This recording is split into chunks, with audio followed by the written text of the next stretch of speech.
دو بندے جو نوید اور حافظ بلال تھے ان کے خلاف ایف آئی آر درج ہو گئی ہے اور ہم ان کو چھاپے مار رہے ہیں. یہ واقعہ ملتان میں بھی ہوا ہے, صادقہ آباد میں بھی ہوا ہے. تو اب ہماری جو کمیٹی ہے جس کے پروفیسر اسد اسلم اور ہمارے ڈی جی ڈاکٹر سہیل جو ڈرگ کو کنٹرول کرتے ہیں, وہ اور 3 پروفیسر اس میں یہ انویسٹیگیٹ کر رہے ہیں.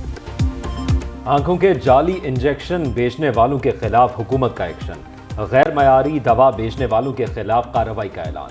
وزیر صحت پنجاب جمال ناصر کہتے ہیں کچھ لوگوں نے بے پناہ منافع کے لیے لوگوں کی زندگی سے کھیلا.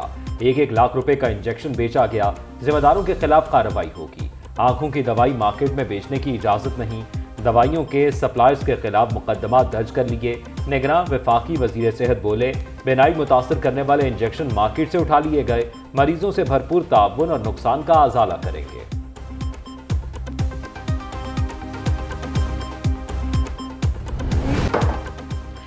آنکھوں کے غیر معیاری انجیکشن لاہور کے سارا میموریل اسپتال میں تیار ہونے کا انکشاف.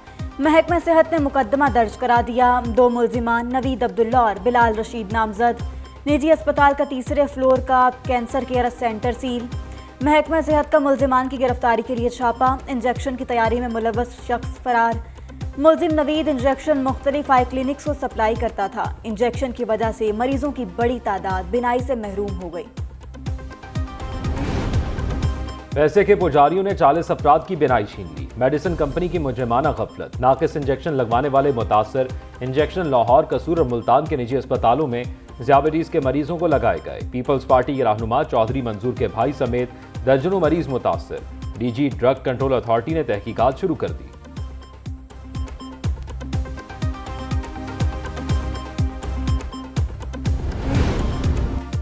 نجی اسپتال کے ماہر امراض چشم کے ڈاکٹر نے انجیکشن لگایا. اب ڈاکٹر نے 5000 روپے فیس لی. نجی کمپنی کا انجیکشن لگنے کے 1 دن بعد میری نظر چلی گئی. قصور کے متاثرہ شخص کی PNN سے گفتگو.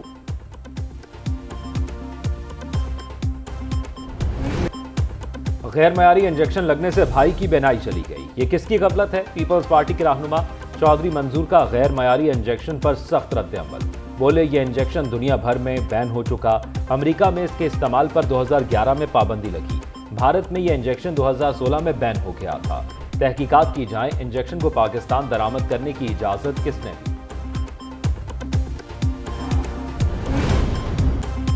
آنکھوں کے انجیکشن کے بعد مارکیٹ میں بخار کا بھی غیر معیاری سیرپ بکنے لگا. ڈریپ نے دوا کا ایک بیچ غیر معیاری قرار دے دیا. پیڈولل سسپینشن کا پروڈکٹ ریکال الرٹ جاری. الرٹ کے مطابق غیر معیاری دوا کا استعمال مریض کی جان کے لیے خطرناک ہو سکتا ہے. جگر گردے فیل ہو سکتے ہیں. ڈاکٹرز مریض کو یہ سسپینشن کا متاثرہ بیچ استعمال نہ کرائیں. کمپنی کو پیڈولل سسپینشن کا متاثرہ بیچ مارکیٹ سے اٹھانے کی ہدایت. چیئرمین PTI کے بغیر بھی الیکشن ہو سکتے ہیں. پاک فوج کا الیکشن سے کوئی تعلق نہیں. انتخابات میں فوجی مداخلت کا سوچا چھوڑا گیا. نگراں وزیر اعظم انوار الحق کاکڑ کا غیر ملکی میڈیا کو انٹرویو. کہا chief election commissioner chairman PTI کے ہی مقرر کردہ ہے, مخالفت کیوں کر رہے ہیں؟ ایک سوال کے جواب میں بولے ہم کسی سے سیاسی انتقام نہیں لے رہے. قانون پر عمل ہوگا خواہ وہ کوئی بھی ہو. وزیر اعظم کا مقررہ تاریخ پر انتخابات کے عزم کا اعادہ. کہا الیکشن کی تاریخ کا اعلان جلد ہو جائے گا.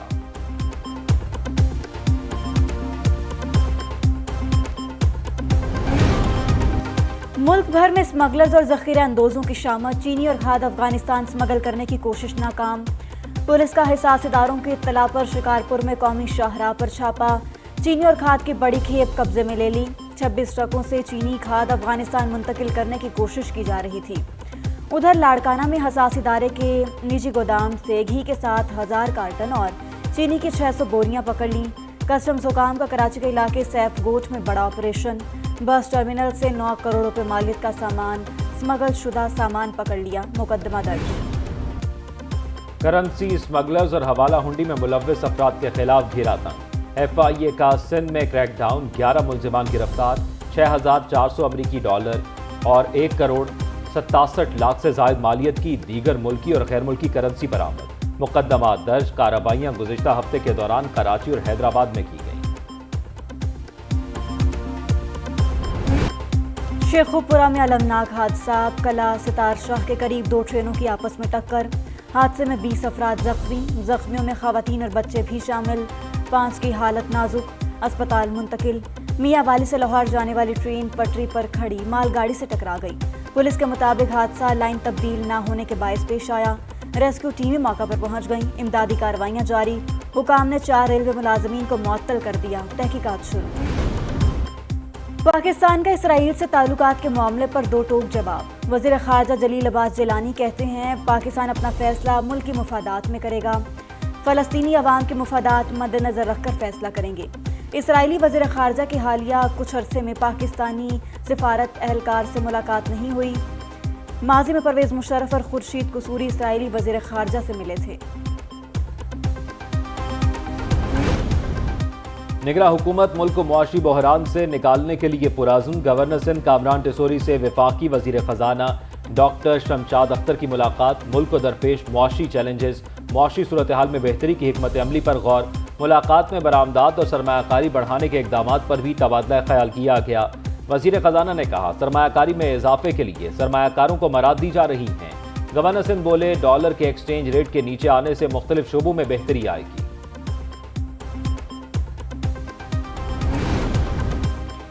سینٹ اجلاس طلب نہ کرنے پر پیپلز پارٹی اور سینٹ سیکریٹریٹ ایک بار پھر آمنے سامنے۔ پیپلز پارٹی کی سینٹ کا اجلاس طلب کرنے کی ایک اور کوشش ناکام۔ چیئرمین سینٹ کو رکاوٹ قرار دے دیا۔ ذرائع کے مطابق دوبارہ جمع کرائے گئے ریکوزیشن میں شامل دیگر جماعتوں کے ارکان پیچھے ہٹ گئے۔ پیپلز پارٹی کے پاس ریکوزیشن جمع کرانے کے لیے مطلوبہ تعداد پوری نہیں۔ سینٹ سیکریٹریٹ کا ریکوزیشن واپس لینے کا مشورہ۔ سلیم مانڈی والا کہتا ہے ریکوزیشن کے معاملے پر ارکان کے جعلی دستخطوں کا ڈرامہ کیا گیا۔ ستمبر کے آخر میں مونسون کے رنگ، ملک بھر میں بادلوں کی جھڑی لگ گئی، کہیں تیز تو کہیں ہلکی بارش۔ پنجاب اور خیبر پختونخوا کے بعض شہروں میں بادل کھل کر برسے۔ لاہور میں بھی ابر رحمت، فیصل آباد، چنیوٹ، کمالیہ، چیچا وطنی، اوکاڑا میں جل تھل ایک، سڑکیں ندی نالوں کا منظر پیش کرنے لگیں۔ ادھر ملک کے بالائی علاقوں میں موسم سرما کی دستک، دیامر کے پہاڑوں اور سیاحتی مقامات پر برف باری، بابو سر ٹاپ، گیٹی داس، پیری میڈو اور ناگا پربت پر سفید موتیوں کی برسات۔ برف باری سے سیاحتی مقامات اور پہاڑوں نے سفید چادر اوڑھ لی۔ نگران وزیر اعلیٰ پنجاب چین سے واپس پہنچتے ہی لاہور کی نگرانی کے لیے نکل پڑے۔ الل صبح گھوڑا چوک فلائی اوور اور خالد بٹ چوک انڈر پاس منصوبوں کا دورہ، تعمیراتی کاموں کا معائنہ کیا، منصوبوں پر ہونے والی پیش رفت کا جائزہ لیا۔ محسن نقوی کی بارشوں کے باعث منصوبوں کا اعتراف، حفاظتی انتظامات مزید مؤثر بنانے کی ہدایت۔ بولے منصوبوں پر کام کے دوران مؤثر ٹریفک مینجمنٹ کو یقینی بنایا جائے۔ بجلی اور گیس چوروں کی پکڑ دھکڑ جاری، لیسکو کے 21ویں روز بھی چھاپے، مزید 21 افراد گرفتار، درجنوں کنیکشن کاٹ دیے۔ مقدمہ درج، پکڑے جانے والے کنیکشنز میں 1 انڈسٹریل، 3 زرعی، 19 کمرشل شامل۔ پیسکو ریجن سے مزید 8 افراد قانون کے شکنجے میں آ گئے۔ آئسکو نے 47 بجلی چور دھر لیے، 6 کروڑ روپے سے زائد جرمانہ۔ اور اسلام آباد کے پروزہ مقام لوٹس فیملی پارک میں موجود کنول جھیل اپنی مثالہ، چاروں اطراف ہریالی، سرسبز گھنے درخت اور پرسکون ماحول۔ یہ حسین مناظر ہیں شہر اقتدار کے کنول جھیل کو دیکھنے کے لیے شہریوں کی کمی۔ وفاقی دارالحکومت میں دیگر پارکوں اور تفریح گاہوں کی طرح یہاں کوئی رش نہیں ہوتا۔